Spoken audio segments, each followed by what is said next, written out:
The topic of today's video is how to highlight moving objects in Davinci Resolve. Alright, so the first thing you'll notice is that we are in the color panel and we'll be working here for the rest of the clip. So what we're going to do in this one is we're going to work on her face, the lady with the help sign, and she's not really moving but the camera is moving, so it works all the same. So first thing that we want to do is if we are in the tracker window, we want to go to the window.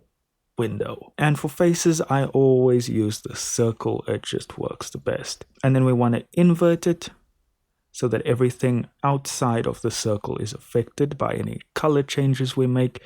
And it's really up to you what you want to do, if you want to blur, but I'll just do a black and white sort of thing here. So now you'll see everything other than her face is affected. And we want to come to the playback window and just adjust the size of the circle. And you can use your mouse scroll to zoom in.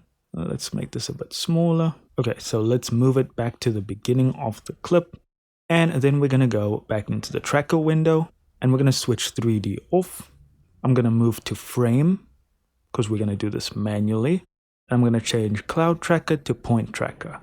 And now what you need to do is play through your video and move the circle to wherever her face is at every point.